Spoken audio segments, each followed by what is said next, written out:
జీ5 ఉండగా మీ favourite TV shows ని మీరు అస్సలు మిస్ అవ్వలేరు. Complete free. కొండమ్మా, ఇంట్లో దేవుడి కళ్యాణం పెట్టుకుని ఎక్కడికి వెళ్ళావు నువ్వు?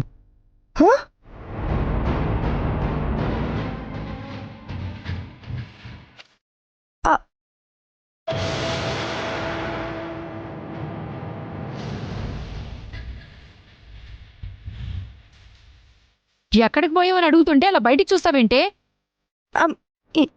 ఏమండి, మీరు ఇక్కడున్నారేంటండి? అదేంటమ్మా, వాడు ఇక్కడేగా ఉన్నాడు. వదినా, ఇంతసేపు కనబడకుండా పోయింది మీరు. అసలు ఇంతసేపు ఎక్కడికి పెత్తనాలు చేయడానికి వెళ్ళావే? పెత్తనాలు చేయడానికి వెళ్ళలేదత్తయ్యా. ఏమండి, ఏం జరిగిందో మీకు తెలుసు కదా, ఒకసారి అందరికీ చెప్పండి. ఏం మాట్లాడుతున్నావే?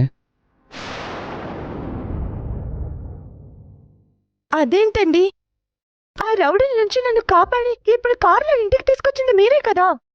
రౌడీలా? నేనా? ఏం చెప్తున్నావే నువ్వు?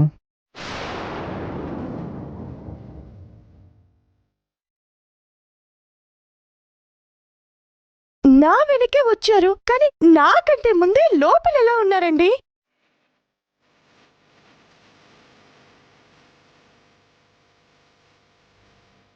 ఫోన్లో ఎవరో వ్యక్తి ఈయన కారుకి యాక్సిడెంట్ అయ్యింది, ఈయన ప్రమాద స్థితిలో ఉన్నారని చెప్పాడు.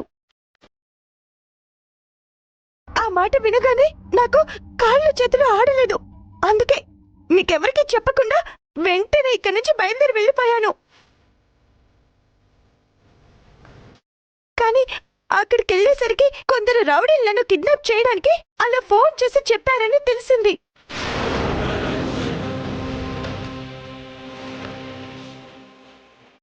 నేను అక్కడి నుంచి తప్పించుకోవడానికి ప్రయత్నం చేశాను, కానీ ఒకడు నా తల మీద బలంగా కొట్టడంతో స్పృహ తప్పి అక్కడే పడిపోయాను.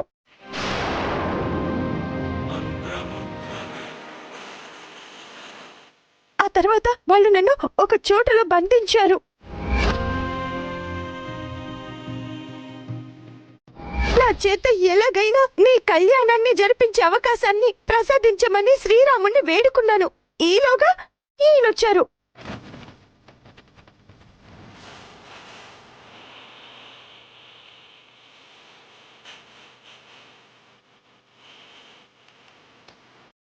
గుణమ్మా, అసలేం మాట్లాడుతున్నావు నువ్వు? నేను ఉదయం పని మీద బయటికి వెళ్ళి ఇందాకే వచ్చాను. అలాంటిది నేను నీ దగ్గరికి రావడం ఏంటి? రౌడీలతో ఫైట్ చేసి నేను నిన్ను విడిపించి తీసుకురావడం ఏంటి? లేదండి, మీరిక్కడే ఉంటే మరి నన్ను కాపాడి నాతో పాటు ఇంటికొచ్చింది ఎవరు?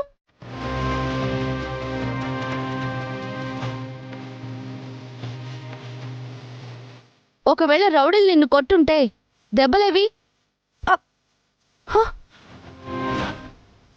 ఇంటి వరకు కార్లో డ్రాప్ చేశాను అన్నావు కదా, ఆ కార్ ఎక్కడుంది చూపించు, పద.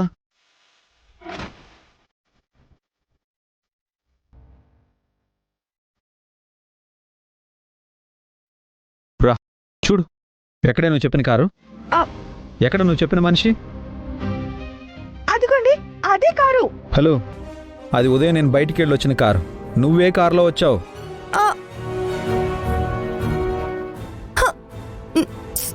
నాకంతా అయోమయంగా ఉందండి.